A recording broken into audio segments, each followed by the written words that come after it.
आज हम एक ऐसे टॉपिक पर बात करेंगे जो आजकल हर जगह चर्चा में है, बहुत ज़्यादा ट्रेंड में चल रहा है। एक ऐसा टॉपिक जो हर एज ग्रुप के बंदे में बहुत कॉमनली डिस्कस किया जा रहा है, चाहे वो छोटा हो, चाहे वो बड़ा हो, चाहे वो बुजुर्ग हो, चाहे वो टीवी पे हो या हमारे मोबाइल के अंदर हो। ये हर जगह एक तरीके से हमको जकड़ चुका है ये टॉपिक। और सबसे बड़ी बात, पूरे विश्व में, विशेष तौर पे हमारे भारत में एक अलग ही आग की तरह ये टॉपिक फैलता जा रहा है। ये टॉपिक कोई और नहीं बल्कि ये है AI, आर्टिफिशियल इंटेलिजेंस।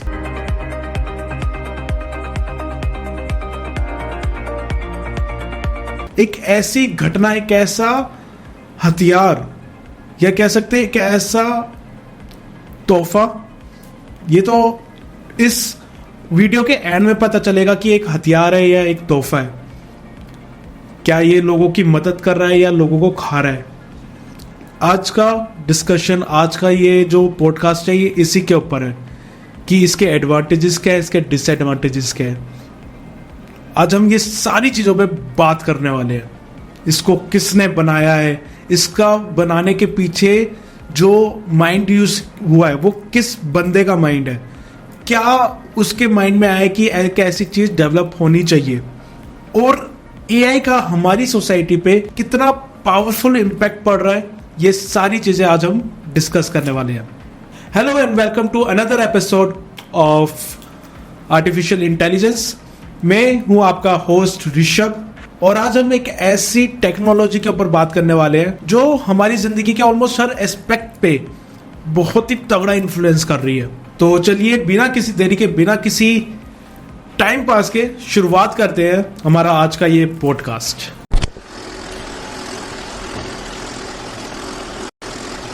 तो सबसे पहले बात करते हैं AI के ओरिजिन के बारे में। आपके मुताबिक AI का कॉन्सेप्ट कितने टाइम पहले आया हो? 1 साल पहले, 2 साल पहले, 5 साल पहले, 7 साल पहले? नहीं। फॉर योर काइंड इंफॉर्मेशन मैं आपको बता दूं, AI का कॉन्सेप्ट मेरे, आपके, हमारे जन्म होने से बहुत पहले आ चुका था। AI का कॉन्सेप्ट आया है 1950 में, और इसको डेवलप करने वाले थे एलन टर्निंग, जो कि एक ग्रेट अमेरिकन साइंटिस्ट और मैथमेटिशियन। एंड उनके माइंड में ये क्वेश्चन क्रिएट हुआ, कैन मशीन्स थिंक? और इस एक क्वेश्चन ने उनकी जिंदगी का एक नया चैप्टर शुरू कर दिया।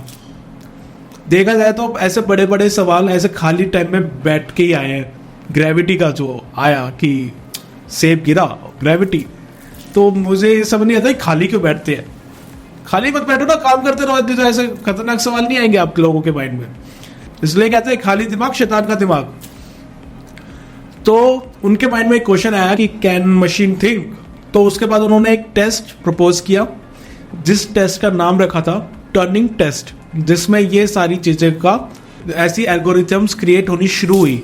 और उसके बाद आज इसको टर्निंग टेस्ट के नाम से जाना जाता है। ये टेस्ट AI के बिहेवियर को ह्यूमन इंटेलिजेंस के साथ कंपेयर करता है। तो बेसिकली उनका मेन मोटो जो था वो ये था कि जो ह्यूमन इंटेलिजेंस है, क्या AI, क्या सिस्टम, क्या एक कंप्यूटर उस स्पीड से, उस कह सकते हैं उस पावर से, क्या कंप्यूटर भी सोच सकता है जो एक ह्यूमन कर सकता है। और उन्होंने एक ऐसी खतरनाक चीज का इजाद किया जो आज बड़ी स्पीड में, बड़ी तेजी से आगे की तरफ बढ़ता जा रहा है।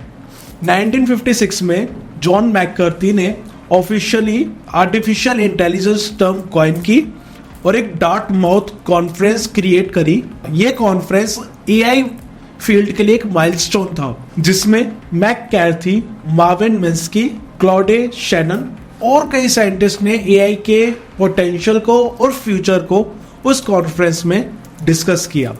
ये इवेंट, ये कॉन्फ्रेंस AI की शुरुआत का एक इवेंट माना जाता है। 1970 में एक्सपर्ट सिस्टम का राइज हुआ जो AI एप्लीकेशंस के प्रैक्टिकल यूज को लेकर आए, जिससे इंडस्ट्रीज और गवर्नमेंट एजेंसीज में एआई का एक्सपेरिमेंट किया गया। आपको ये जान के हैरानी होगी कि आईबीएम ने अपने एआई सिस्टम डीप ब्लू को 1997 में डेवलप किया था, और उसने गैरी किमोविच, जो कि एक रशियन चेस ग्रैंड मास्टर है, वर्ल्ड के टॉप चेस प्लेयर, उनको चेस में कंप्यूटर ने, एआई ने हरा दिया था। A great chess grandmaster को एआई ने उस चेस गेम में हरा दिया था। ये एक सिंपल था कि ह्यूमन इंटेलिजेंस का कंपैरिजन एक न्यू लेवल पे आ चुका था। तो अब बात करते हैं एआई के पार्ट्स की। मतलब ऐसा नहीं है कि एआई बस एक एआई है, एआई के अंदर भी 3 अलग इसके डिविजन्स है, या आप कह सकते हो कि 3 कैटेगरीज है। उन 3 कैटेगरीज का नाम है ANI, AGI और ASI। अब करते हैं इन तीनों के बारे में डिस्कस कि ये तीनों चीजें हैं क्या। तो पहले आता है ANI। ANI का मतलब होता है आर्टिफिशियल नैरो इंटेलिजेंस। ये सबसे कॉमन और लिमिटेड फॉर्म है एआई का, जो एक स्पेसिफिक टास्क के लिए डिजाइन किया गया, जैसे कि एप्पल सीरी, अमेजोन का एलेक्सा। ये बहुत ही ऐसे कॉमन फीचर्स में यूज किया जाता है एआई, जिसको हम कोई भी कमांड देना और उसको रिकॉग्नाइज करके उसका एक टास्क क्रिएट कर देना। जैसे कि सीरी में हम बोलते हैं what's the weather today, what's the day today. ये एक बहुत ही सिंपल और नैरो जो इंटेलिजेंस है, ये उसको रिप्रेजेंट करता है। अगला आता है AGI, आर्टिफिशियल जनरल इंटेलिजेंस। ये एक एडवांस लेवल का एआई है जो ह्यूमंस की तरह सोचने और डिसीजन लेने की कैपेबिलिटी रखता है। AGI अभी भी रिसर्च में है और फ्यूचर का विजन है, क्योंकि आर्टिफिशियल इंटेलिजेंस एक सिर्फ पॉजिटिव वे में नहीं लेकर जा सकते, उसको नेगेटिव वे में भी हमें लेकर जाना पड़ेगा कि उसके क्या क्या ड्रॉबैक्स हैं। अगर एक ह्यूमन मेंटालिटी, एक ह्यूमन बीइंग की सोच किस लेवल तक जा सकती है, तो एक मशीन की सोच उससे 100 गुना ऊपर तक जा सकती है, ये रिसर्च कहती है। तो हमें जो साइंटिस्ट हैं वो इस लेवल पे प्रोग्रामिंग कर रहे हैं, इस लेवल पे एल्गोरिथम्स क्रिएट कर रहे हैं। इसलिए अभी भी ये एक फ्यूचर का विजन है जो अभी क्रिएट नहीं हुआ है, जिसके ऊपर अभी भी रिसर्च चल रही है। ऐसे ही ASI, आर्टिफिशियल सुपर इंटेलिजेंस, ये वो लेवल है एआई का जहाँ पे एक ह्यूमन इंटेलिजेंस, एक ह्यूमन माइंड भी काम करना बंद कर देता है।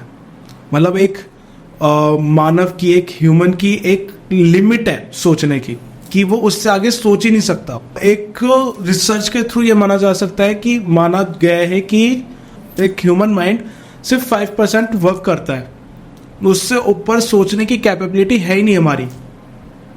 हमारा जो माइंड इतना बड़ा है, उसकी एक कैपेबिलिटी है कि वो इतना ही सोच सकता है 100% में से। और एआई जो है, एक कंप्यूटर जो है, वो ASI जो है, वो इस लेवल की प्रोग्रामिंग है, इस टाइप की एल्गोरिथम है कि वो ह्यूमन माइंड को भी पीछे छोड़ सकता है। तो उसका डेवलप होना, उसका विजन अभी एक सिर्फ थ्योरीज में है। अभी इसके बारे में कोई सोच भी नहीं रहा है कि ऐसी कोई चीज़ डेवलप करनी चाहिए या नहीं करनी चाहिए, क्योंकि एक बहुत बड़ा एक डिस्कशन का टॉपिक है। ये एक अलग ही दुनिया क्रिएट हो जाएगी अगर ये वाला एक ASI मॉडल अगर इस विश्व में आ जाता है। तो ये सिर्फ थ्योरीज में है।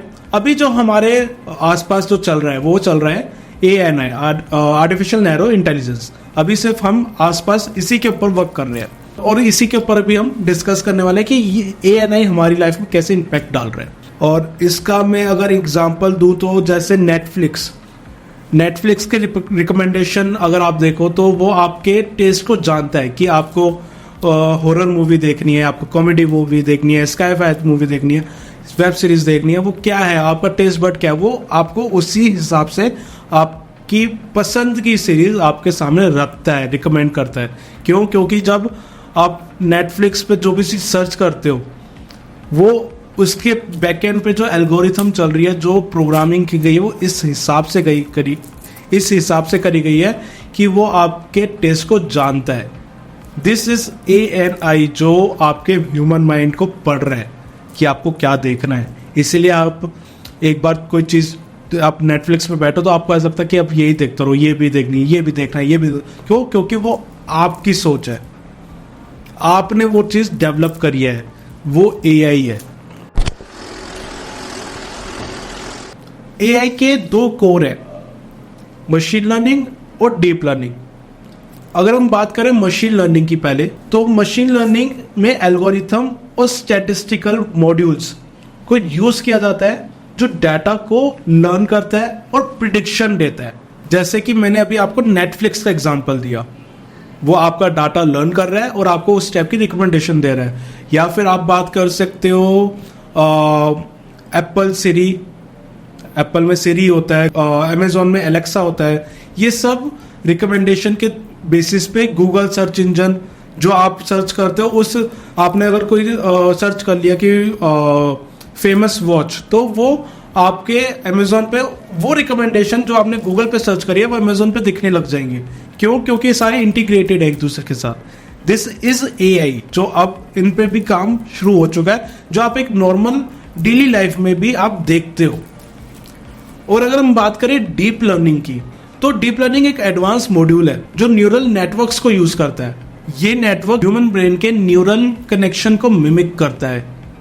ये एक अलग टाइप का कोर है। अगर मैं एग्जांपल दूं तो डीप लर्निंग जो है आपका फेस रिकॉग्नाइजेशन, आप फोन में अगर कुछ भी आप लॉक लगाते हो जैसे, वो आपका फेस रिकॉग्नाइज करता है। ठीक है, फेसबुक पे अगर आप किसी को टैग करते हो, इंस्टाग्राम पे अगर आप किसी को टैग करते हो, तो फेस रिकॉग्नाइज करके आपको ऑटोमेटिकली वो उसका पर्सन का नेम जनरेट कर देता है कि ये पर्सन है। वो है डीप लर्निंग का कॉन्सेप्ट।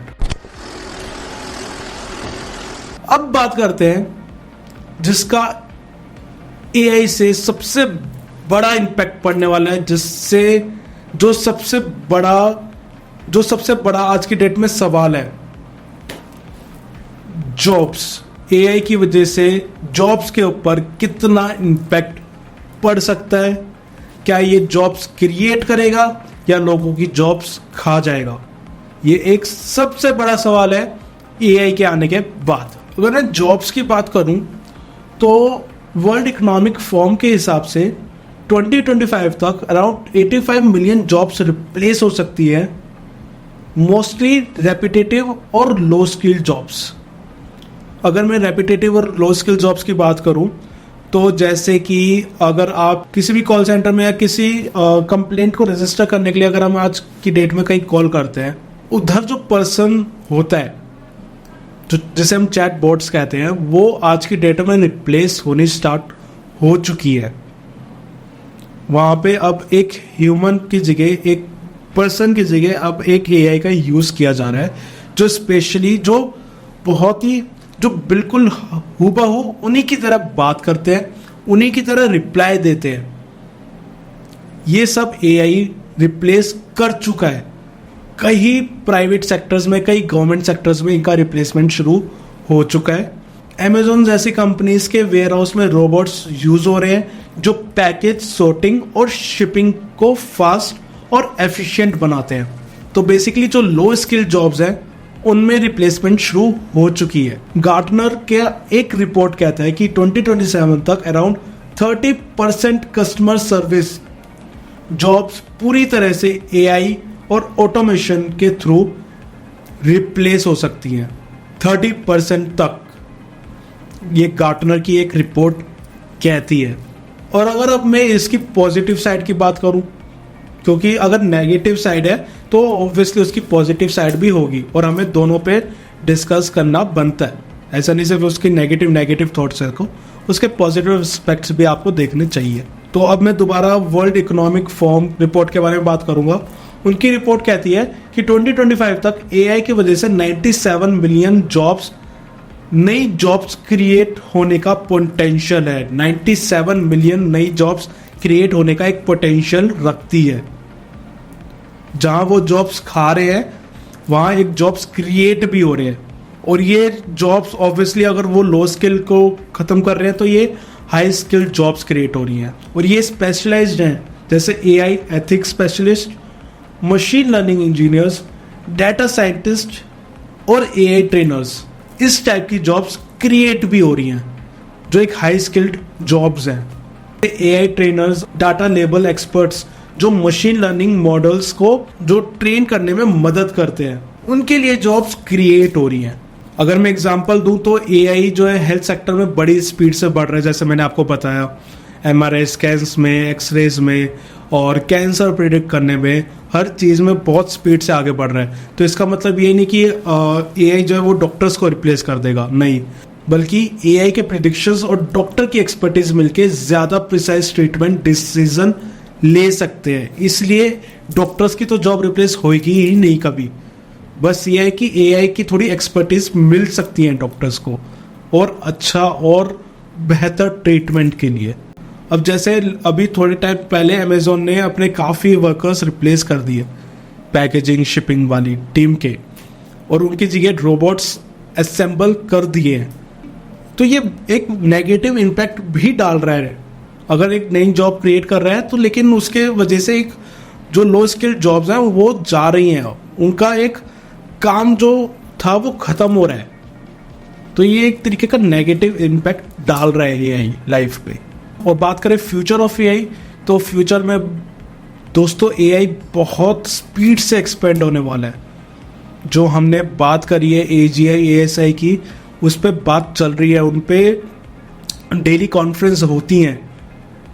ये आएंगे कॉन्सेप्ट और बहुत स्पीड से आएंगे, एकदम से आएंगे। जैसे अभी कुछ 3-4-5 साल में एआई इतनी स्पीड से ग्रोथ करी है, और एलन मस्क और बिल गेट्स जैसे बड़े एंटरप्रेन्योर्स, बड़े कंपनीज इस पे दिन रात बड़ी स्पीड में काम भी कर रहे हैं, इसको सफल बनाने के लिए, इसको एक पॉजिटिव रिजल्ट देने के लिए। एक मैकिन्जी के रिपोर्ट के हिसाब से एआई अगर एथिकली और रिस्पॉन्सिबली इंटीग्रेट किया जाए तो ये ग्लोबल इकोनॉमी का अराउंड $13 ट्रिलियन का बूस्ट दे सकता है। $13 ट्रिलियन का बूस्ट दे सकता है एआई। तो आज हमने इसके पॉजिटिव नेगेटिव एस्पेक्ट्स, जॉब्स के बारे में, टाइप्स ऑफ एआई, हर चीज़ कैसे ये हमारी डेली लाइफ में यूज़ हो रहा है, कैसे हमारे दिमाग में एआई चढ़ चुका है। वीडियोस में अब जो भी वीडियोस क्रिएट करते हो सारी एआई वीडियोस होती है आज की डेट में। कोई मतलब इजी इतना कर दिया है एआई ने चीज़ों को कि चुटकी बजाओ काम हो जाएगा, चुटकी बजाओ वीडियो बन जाएगी, चुटकी बजाओ क्वेश्चन का जवाब मिल जाएगा। जैसे चैट जीपीटी, गूगल, ये सब के सब एआई के एग्जाम्पल्स हैं। चैट जीपीटी तो ऐसा हो चुका है कि बस कुछ भी बोलो जवाब हाजिर। हर एक फील्ड इतनी स्पीड से आगे बढ़ रही है कि हम सोच भी नहीं सकते।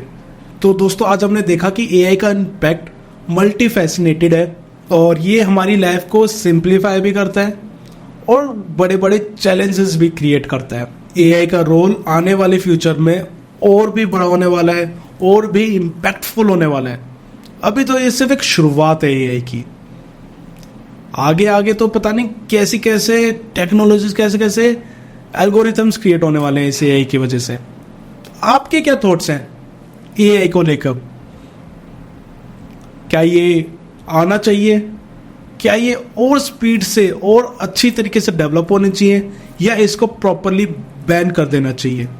क्या एआई अपॉर्चुनिटीज क्रिएट कर सकता है? क्या एआई अपॉर्चुनिटीज खत्म कर सकता है? एआई की वजह से जो जॉब रिप्लेस हो रही है, क्या वो सही है, या एआई की वजह से जो जॉब्स क्रिएट हो रही है वो गलत है? कमेंट में ज़रूर बताना। अगर आपको ये एपिसोड पसंद आया हो तो सब्सक्राइब ज़रूर करें, शेयर ज़रूर करें और लाइक भी ज़रूर करें, और कमेंट सेक्शन में बताना ज़रूर कि एआई जो हमारी लाइफ पे इम्पैक्ट डाल रहा है क्या वो सही है या वो गलत है।